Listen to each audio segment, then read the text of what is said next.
Hello everyone, and this is Edmond Midaros channel and here with another quick tutorial.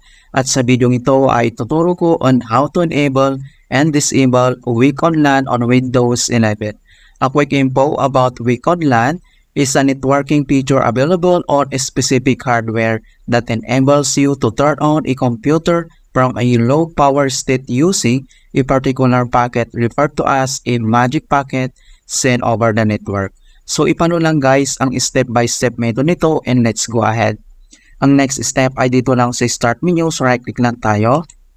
And then, kailangan mo lang select yung device manager.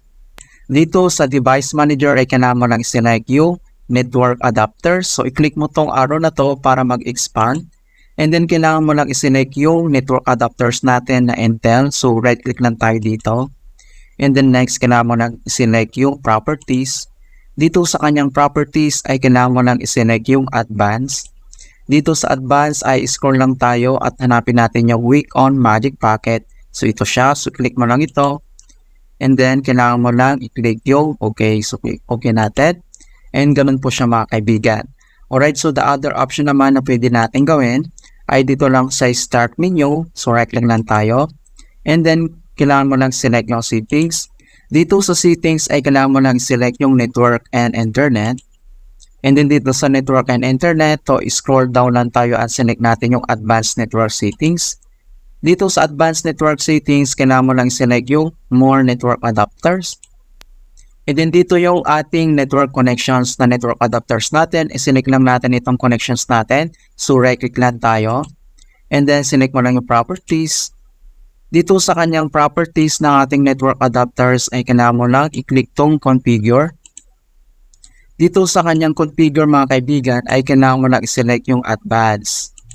Alright, so dito sa advanced kailangan mo lang i-select yung weak on magic packet. And then dito sa kanyang value ay kailangan mo lang select yung enable siya. Alright, so click mo to, okay. And then kailangan lang natin itong restart ang ating PC. Okay, so kung paano ba natin yung i-disable naman, so napakadali lang. So dito lang si start menu, right click lang tayo. Select mo lang yung device manager. And then dito sa kanyang device manager ay kailangan mo lang select yung network adapters. And then select mo lang yung network adapters natin, right click. And then select mo yung properties. And then dito sa kanyang properties, select mo lang yung advanced. And then hanapin mo lang yung weak on magic.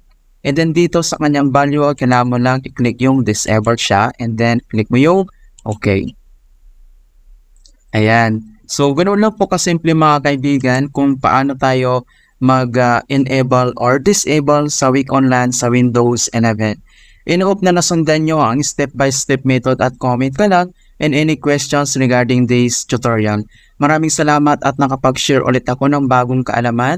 At kung bago ka lang sa aking channel, please don't forget to like, share, subscribe, and hit the bell notification to stay updated with more helpful tutorials. Thank you guys and see you at my next vlogs.